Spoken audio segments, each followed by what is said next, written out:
Au lendemain de la journée mondiale de lutte contre l'endométriose, je reçois ce soir Laurie. Bonsoir. Bonsoir. Laurie Pester. Merci d'avoir accepté notre Avec plaisir. invitation. Vous qui êtes actrice, chanteuse, écrivaine, on va y venir dans quelques instants, réalisatrice Ouais. aussi d'un court-métrage que vous venez de dévoiler. Je ne te dirai plus oui. Andy, surnom de l'endométriose, au cœur de cette fiction, dont on regarde un extrait si vous le Super. voulez bien.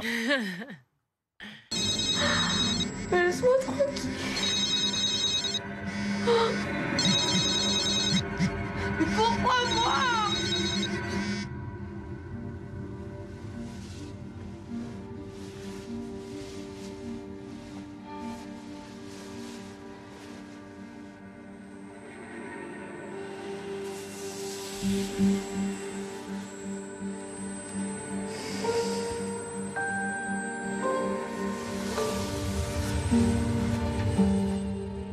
Laurie, vous êtes donc la réalisatrice de ce court-métrage que vous venez de dévoiler, je le disais, au sujet de l'endométriose, au cœur de votre livre également, Revivre.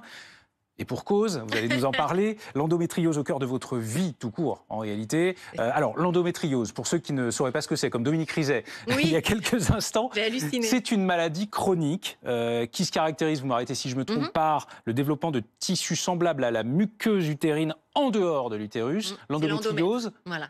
c'est ça? C'est l'endomètre qui, Voilà. qui se propage et qui migre en dehors de l'utérus et qui va dans des endroits où il ne faut pas. Et c'est une maladie qui touche, c'est l'estimation, une femme sur 10 Ouais, exactement. aujourd'hui dans le monde, en âge de procréer. 190 millions de femmes, tout de même, maladie qui se traduit notamment par des douleurs énormes au moment des règles, douleurs semblables, dites-vous dans votre livre, voire supérieures aux contractions, Oui. et qui peut aussi engendrer des troubles de la fertilité. Vous êtes aussi, Laurie, atteinte d'adénomiose, Adénomiose, ouais. l'endométriose interne à l'utérus. C'est bien ça, cela. exactement.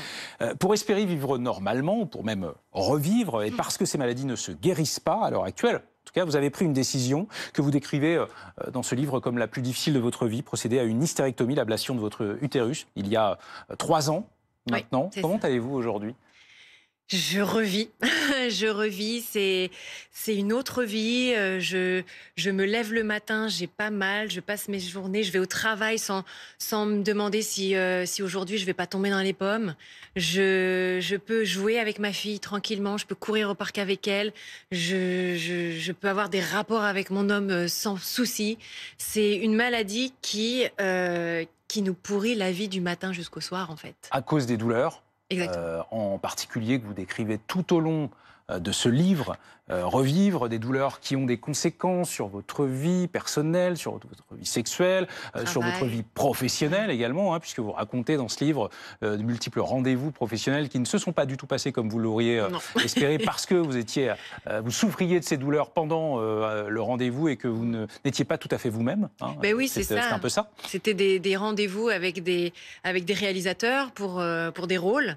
Et finalement, en fait, le réalisateur cherchait une jeune femme pétillante, dynamique, souriante. Et là, moi, Tout ce que vous ne pouviez pas être. voilà, j'étais là, mais j'étais pas là. J'étais vraiment, je souffrais trop. Est-ce que vous êtes là maintenant pendant les, Ah là, pendant je les, suis là, pas- non, non, pendant les rendez-vous professionnels Ah bah oui. depuis cette opération Ah oui, oui. très lourde et la plus difficile de votre vie, encore une fois, c'est comme ça que vous la qualifiez. Ouais, Parce que depuis vraiment. 3 ans, tout va mieux.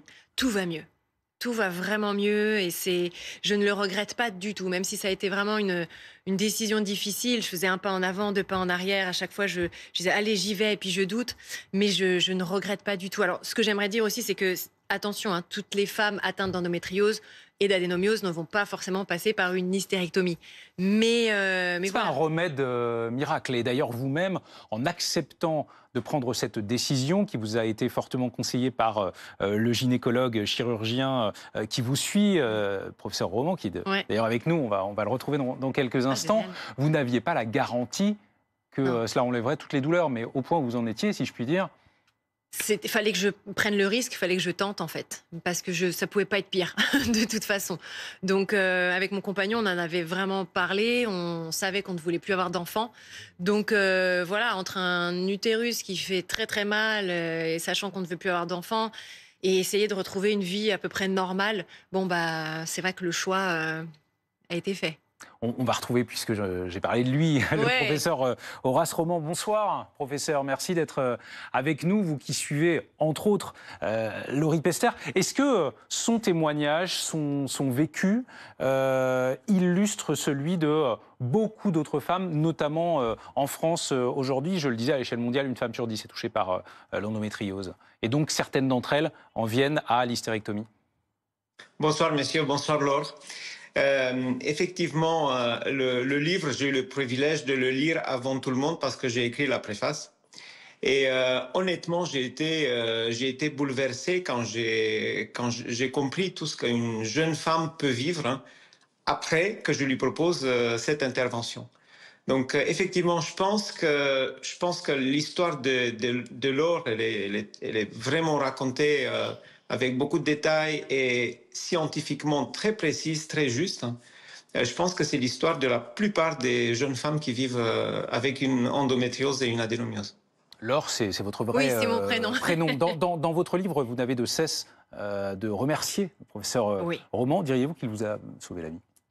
Il m'a sauvé la vie, il m'a changé la vie. Je lui ai dit, quelques semaines après l'opération, je l'ai appelé pour lui dire fallait que je vous appelle pour vous dire merci parce que vraiment, je revis grâce à vous. Très souvent, on dit quand ça va pas, on dit pour critiquer ou pour se plaindre. Mais pour moi, c'est important de le rappeler et de lui dire que merci, quoi. C'est mon sauveur. Vous avez eu de la chance, si je puis dire, parce que vous l'expliquez dans votre livre, toutes les femmes atteintes d'endométriose ne rencontrent pas forcément les meilleurs professionnels. Non. Ceux qui les conseillent et les encadrent de la meilleure manière qui soit. Vous-même, à une certaine période, vous avez eu affaire, par exemple, à un radiologue, me semble-t-il, qui s'est hyper mal comporté, qui vous avait même dit en substance que l'endométriose, c'était un petit peu le truc à la mode, quoi. C'est ça. Alors déjà, il me parlait très mal, sur un ton un peu, il me prenait de haut. Moi, j'étais très stressée, je lui posais plein de questions parce que j'avais besoin de réponses.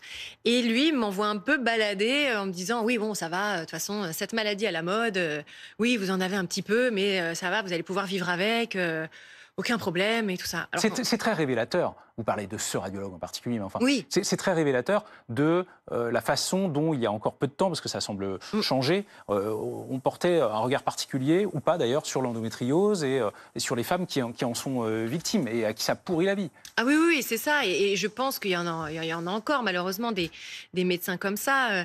Mais ce que je voudrais dire à toutes ces femmes, c'est que si vous tombez sur des gens qui ne vous croient pas, qui vous parlent mal, qui sont pas à l'écoute, changez, allez voir un autre avis, juste essayez de trouver la bonne personne qui va vraiment vous écouter. Et moi, j'ai eu la chance de tomber sur le professeur Roman assez rapidement, et donc là, ça a été vraiment la bonne personne. Professeur Roman, vous diriez aussi que c'est un problème de formation des médecins, pas seulement des radiologues, des médecins traitants, qui peuvent ensuite, au mieux, orienter les femmes vers les meilleurs spécialistes? Tout à fait, mais pour être honnête, je me suis consacré à l'endométriose à partir de 2004 et je considère que nous avons parcouru un sacré chemin en 20 ans. Parce qu'actuellement, les patientes sont plus informées, les médecins sont plus sensibilisés. Depuis 3 ans, l'endométriose est enfin au programme de l'examen classant national. Les radiologues diagnostiquent bien plus fréquemment l'endométriose, même si de temps en temps, ça passe comme Laure le décrit. Enfin, nous avons un test salivaire qui semble prometteur. Mais c'est la ministre de la Santé qui a annoncé que les tests salivaires de dépistage de l'endométriose seraient possibles et remboursés, surtout à partir de l'an prochain, ce qui ne remplace pas un diagnostic par un médecin, professeur, on est d'accord? Tout à fait, mais déjà les tests, pour être remboursés, seront prescrits par un médecin. Enfin, j'imagine. J'imagine que ça doit se passer comme ça. Mais en parallèle, sincèrement, j'ai le sentiment que la prévalence de l'endométriose et surtout celle des formes graves semble en augmentation au cours des dernières décennies. C'est-à-dire nous courons de plus en plus vite pour faire du surplace. Laurie Pester, pour tenter de lutter au mieux contre l'endométriose, vous avez donc pris une décision, l'hystérectomie, il y a 3 ans, c'est-à-dire l'ablation de votre utérus. Cette décision, qui avant même de la réaliser, si je puis dire, vous a mise dans un état de peur, de panique même, et grâce à une amie, psychologue, vous dites avoir compris que votre cerveau faisait le lien entre votre utérus et votre fille, et que donc symboliquement, ce qui vous hantait, c'est que si on vous enlevait votre utérus, on vous enlevait votre fille. Oui. Vous ne regrettez absolument pas cette décision? Non, pas du tout. Parce que c'est Aujourd'hui, vrai que et- c'était, je sais pas, c'était mon inconscient qui avait fait ça. Après, c'est logique, hein, c'est vrai que, bon, utérus, fille. Mais on a fait des séances d'hypnose, de MDR, et ça m'a vraiment beaucoup aidé. Et le travail, ça a été vraiment de dissocier mon utérus à ma fille et de me dire, OK, il va rien se passer à ma fille si on m'enlève mon utérus. Donc voilà, ma fille va très bien aujourd'hui. Et le seul petit truc, c'est quand elle me l'a encore dit hier en rentrant de l'école, elle dit, ah maman, j'aimerais bien une petite sœur. Et alors ça, comment vous gérez cela Ouf, 3 ans après? Eh ben, je lui explique, je lui dis que c'est plus possible. Alors elle me dit, ah bon, pourquoi? Et donc je lui dis que voilà, il y a une petite poche dans le ventre pour, euh, pour que les bébés soient protégés dedans, et je ne l'ai plus. Ah bon? Et voilà. Elle est dans la question des pourquoi. À 3 ans et demi, elle est pourquoi? Mais voilà, j'essaye de lui expliquer. Un jour, peut-être, voilà, elle lira mon livre et je lui raconterai mon histoire. Mais Et ce genre de petites phrases, que ça vienne de votre fille ou d'inconnus, hein, Oui. d'ailleurs, parce que vous êtes une personnalité publique et que parfois la petite phrase extrêmement maladroite arrive. Hein, Ouais. Alors, c'est pour quand le deuxième? Exactement. Ça vous atteint de moins en moins, ou Au début, c'est ça. toujours quelque chose qui... Ouais, au début, ça m'atteignait vraiment beaucoup. Et puis maintenant, plus du tout, parce que je dis clairement, bah non, je peux pas, je peux plus, j'ai plus d'utérus.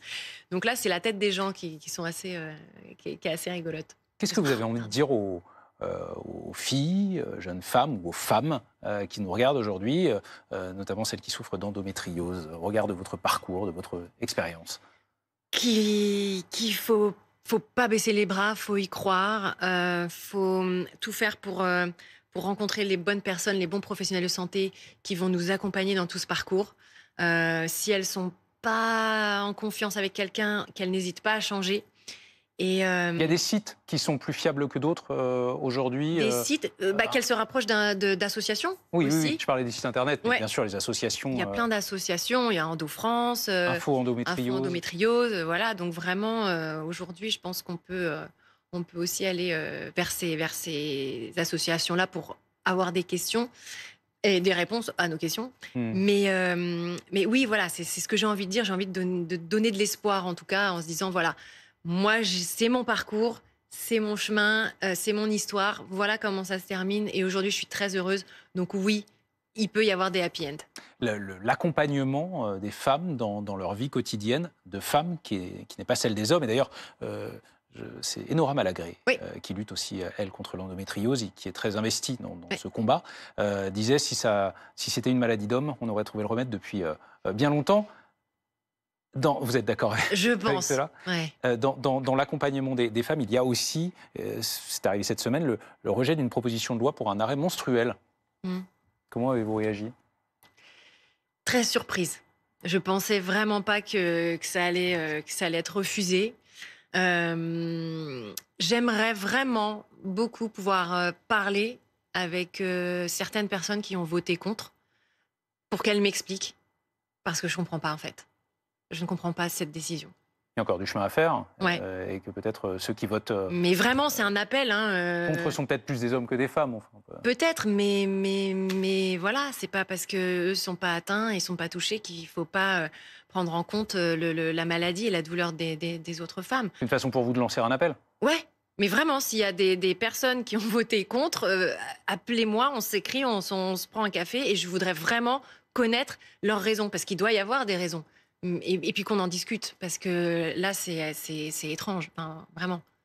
Merci, Laurie Pester, d'avoir accepté l'invitation de Week-end 3D. Je rappelle le titre de votre livre, Revivre, et rappelez-nous le titre de votre court-métrage. Je ne te dirai plus, oui, Andy. Andy, pour endométriose. Merci, Laurie, et merci au professeur Roman également, qui Oui, merci, nous a fait c'est le une plaisir belle de nous surprise. rejoindre. Merci.